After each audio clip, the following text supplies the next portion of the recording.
제가 재수생들 상담을 하거나 아니면 고2에서 고3 올라가는 학생들 중에서 계열 변경을 하는 학생들을 꽤 봅니다.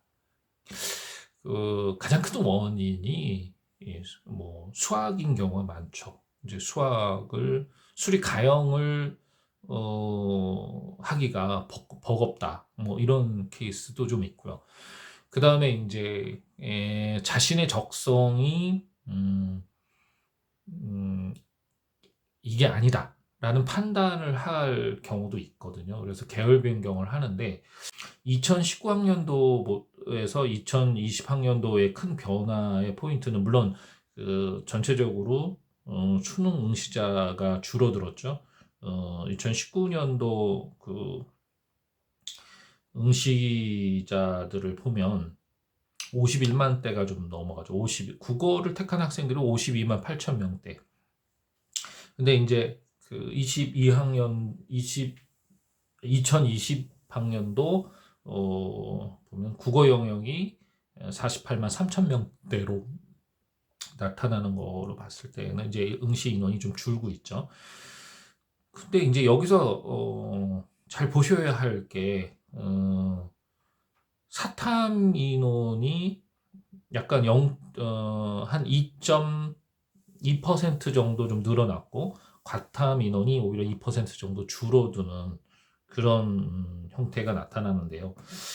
이제 특히 수학을 잘 보시면은 가형 선택자가 2019학년도 수능 때는 33.1%, 나형 선택자가 66.9%였는데 이 나형 선택자가 67%로 늘어났습니다. 늘어났고 그다음에 가형 선택자가 뭐 여기서 보면은 0.1% 줄어들었다라고 보는데 가형 선택자가 15만 3,869명으로 응시 인원이 나오고 있습니다. 지난번 영상 찍을 때 말씀드린 적이 있는데요. 응시 인원이 줄면 줄수록 등급별 인원이 준다라고 말씀을 드렸죠. 1등급이 4%인데 그 4%에 들어가는 인원이 줄어들기 때문에 그 등급을 맞기가 좀 더 어려울 수도 있는. 그래서 지금 자연계를 택해서 가형을 선택한 학생들은 좀 더 이 부분에 대해서 명확한 인식을 하고 있으실 필요가 있겠죠. 네, 사실 근데 제가 상담을 할 때 계열 변경에 대해서 상당히 브레이크를 겁니다. 좀 꼬치꼬치 많이 캐물어요. 함부로 하지 말라 이런 뜻이겠죠. 이제 세 가지로 나눠서 좀 설명을 좀 드릴게요. 이과에서 문과로 계열 변경하는 경우가 있는데 이제 지금이야 이제 올해 같은 경우는 기하 벡터가 빠져 있기는 합니다. 근데 이제 대체적으로 수리 가형을 공부하다 보면 미적분 파트와 기하 벡터 파트를 이제 피하고 싶어 하는 학생들이 있습니다. 이제 어떤 측면에서 보면은 이제 그 전공과 학과 선택 그리고 진로 선택에 관한 어떤 인식이 되기 전에 예, 점수 맞춰서 가겠다라는 생각을 했던 친구들이 이런 변화를 주게 되는데요. 근데 주의할 점이 뭐냐면 사탐 공부도 만만치 않다라는 점이죠. 물론 흔히 듣는 얘기입니다. 흔히 듣는 얘기는 물화생지를 하는 것보다 사회 탐구 영역이 쉬운 거 아니냐, 암기 과목 아니냐, 뭐 이런 얘기를 종종 듣습니다. 아무리 이제 탐구 영역이라 하더라도 이해력을 뒷받침하지 않은 암기라는 건 사실 의미가 저는 없다라고 생각을 합니다. 이제 흔히들 학생들의 입장에서는 나 이거 배운 건데 들어봤는데 그러나 본인이 문제 해결 능력을 갖고 있는 건 아니거든요. 이제 그런 점에서 봤을 때 주의해야 할 게 사탐 공부를 너무 만만하게 보셔서는 안 되지 않느냐 이렇게 말씀을 좀 드리고요. 그 다음에 두 번째 문과에서 이과로 계열 변경하는 케이스 극히 드물기도 합니다. 드물기도 하는데 어, 뭐 이과에서 문과로 계열 변경하는 학생 10명이라면 문과에서 이과로 계열 변경을 상담하는 학생은 1명 내지 2명 정도라고 얘기를 하시면 될 텐데, 제 경험으로 봤을 때에는 되게 인제 의대를 가고 싶어 하는 케이스들이 종종 있습니다. 이제 그리고 이제 자신이 문과에서 공부를 하다 보면 미묘한 차이에 의해서 '수학이 재밌다.'라고 생각을 하는 경우도 있습니다. 그럴 경우 어 계열 변경을 하는 경우가 있는데, 저는 이런 경우는 좀 약간 좀 세게 이런 말씀을 학생들에게 좀 드리죠. "삼수 정도도 각오를 하느냐." 이제 왜 그렇게 세게 말씀을 드리냐면은, 일단은 전통적으로 인제 미적분 파트에서 좀 심화되는 내용을 좀 공부를 한다거나, 뭐 물론 올해는 기백이 빠졌지만 기백 공부를 한다거나, 더더군다나 인제 안 했던 과탐 공부를 2과목 정도 하는 데 있어서 상당한 시간과 노력을 들여야 하거든요.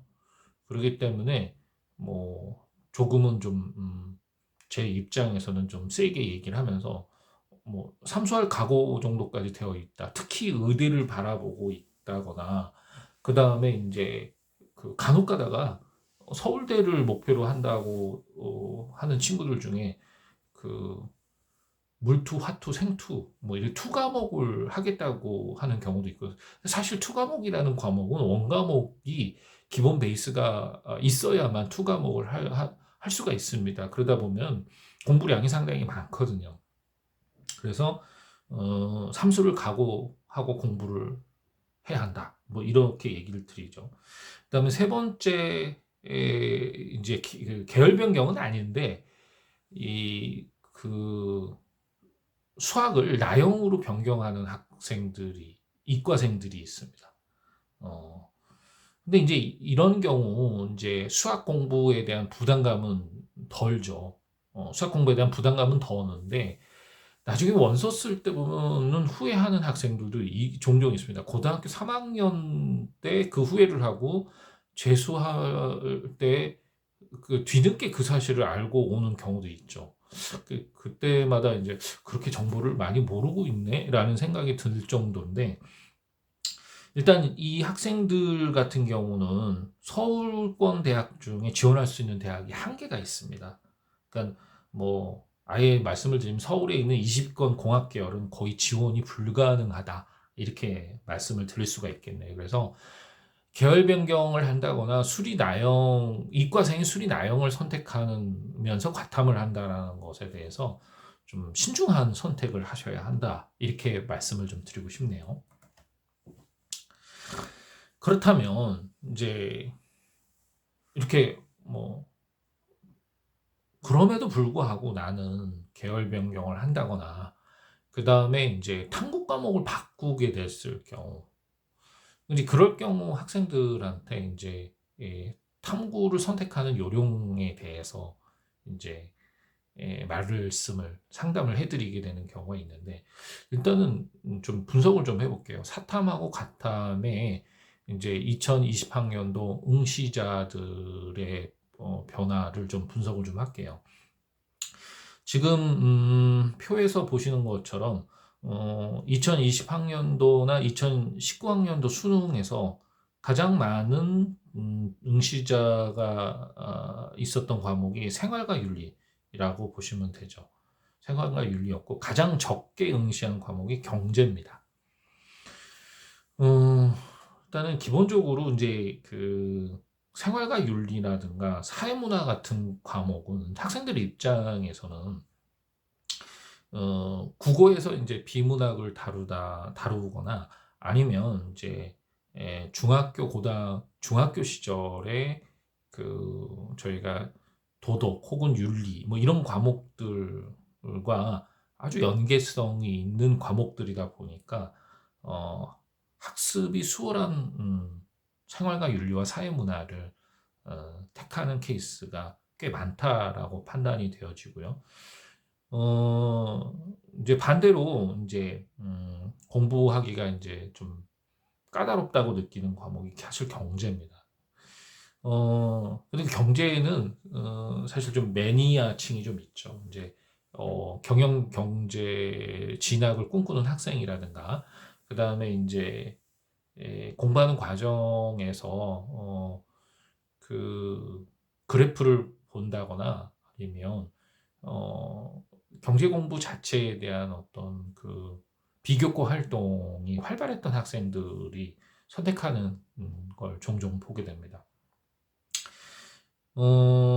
두 번째, 이렇게 이제 과탐의 응시이자 현황을 좀 분석을 해보면 2020년도 혹은 2019학년도 수능 공통적으로 사실은 가장 많은 과목이 지구과학원 그리고 생명과학원이 가장 많은 응시를 했습니다.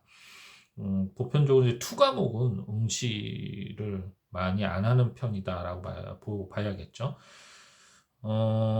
그나마 이제 과탐 2 과목 중에서는 생명과학 2가 올해 2020학년도 수능에서는 7,190명, 이제 2019학년도 수능에서는 8,393명 정도가 응시를 해서 그나마 좀 2 과목 중에서 가장 선택하는 과목이다라고 이렇게 이해를 하시면 되겠죠. 왜 이렇게 응시 인원을 분석해서 보여드리냐면요. 탐구를 선택할 때 좀 참고가 되셨으면 해서 일단 보여드렸는데, 이제 현실적인 얘기입니다. 현실적인 얘기가, 이게 계열 변경을 하거나 과목을 바꾸는 학생들이, 최상위권에서는 좀 드문 케이스고요. 중하위권에서 변경자들이 나타납니다. 그럴 경우, 그럴 경우는 사실 이제 등급을 올리는 게 현실적인 목적이기 때문에, 그럼 1차적으로 이제 현실적인 고려를 할 때는 인원수가 많은, 응시자가 많은 과목을 좀 선택을 해라. 라는 조언을 할 때가 많습니다. 그러니까 일단은 응시자들이 많아야, 어, 중위권에서 중상위권으로 올라갈 등급을 올릴 수 있을 확률이 높죠. 왜냐하면 1등급 4%, 2등급 11%, 3등급 23%대의 인원이 응시자가 많은 과목이 1등급에 들어가는 인원이 많아지거든요. 그러니까 아마도 이제 과목을 변경하는 학생들 중에서 나는 중하위권이다라고 생각이 드시는 학생들은 어, 가급적 인원이 좀 많은 쪽을 선택하시는 게 낫다라고 말씀을 좀 드릴게요. 그리고 그 이외에 고려해야 될 것들은 가급적 학교에서 배웠거나 기존에 했던 과목에서 선택을 하시는 게 바람직합니다. 음. 그리고 본인의 어떤 성향, 공부하면서 느끼는 흥미도 이런 것들을 좀 고려하시는 게 좋고요. 그 다음에 이제 마지막으로 고려할 게 최상위권이나 상위권 학생들 같은 경우는 자신이 가고자 하는 대학의 탐구 반영 방법을 좀 확인하실 필요가 있어요. 예를 들어서 어, 서울대 같은 경우는 투 과목 자격 조건이 된다거나, 뭐 한양대 같은 경우는 뭐 투 과목 3% 가산점이 있다거나 이런 등등의 특이 사항들이 있을 수가 있거든요. 그래서 이런 정도로 일단 탐구 선택 요령을 좀 말씀을 드리도록 하겠습니다.